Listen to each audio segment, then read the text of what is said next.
मी पंजाब तक आज थंडीची लाट राहणार आहे। आतापर्यंत थंडी जशी पाहायला नाही भेटली अशी थंडी काय काय भागामध्ये पाहायला भेटणार आहे, म्हणून सर्व शेतकऱ्यांना अंदाज लक्षात यायचा।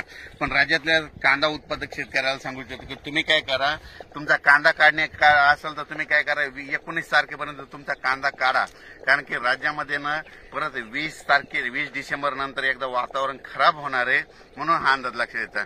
म्हणजे राज्यातल्या सर्व शेतकऱ्याला सांगू इच्छितो की आणखी 10 दिवस कडक थंडीची लाट आहे, म्हणजे तीव्र थंडी राहणार आहे, पण मात्र 20 तारखेच्या नंतर एकदा पावसाचं वातावरण तयार होणार आहे, म्हणून हा अंदाज लक्षात यायचा।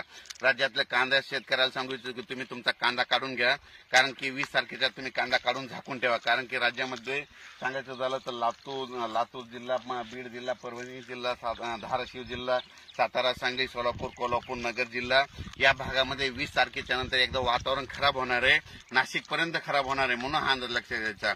त्याच्यानंतर याचा परत व्हिडिओ आणखीन परत दिला जाईल, म्हणजे वातावरणाच्या अंदाजानुसार तुम्हाला पूर्व कल्पना दिली जाईल। पण एक माहीत असं म्हणून तुम्ही काय करा, 19 तारखेपर्यंत तुम्ही तुमचा कांदा काढून चांगला कांदा काढायची तयारी ठेवा। आणि राज्यातल्या सर्व शेतकऱ्याला सांगू इच्छितो की म्हणजे 20 तारखेपर्यंत राज्यामध्ये उत्तर महाराष्ट्रामध्ये तीव्र अशी थंडीची लाट राहणार आहे, दिवसा देखील थंड वाढणार आहे, म्हणजे आणखी 1-2 दिवस वाढत गेल्याच्या नंतर दिवसा देखील सगळ्या शेतकऱ्यांना स्वेटर घातलेले दिसतील, म्हणून हा अंदाज लक्षात येतात।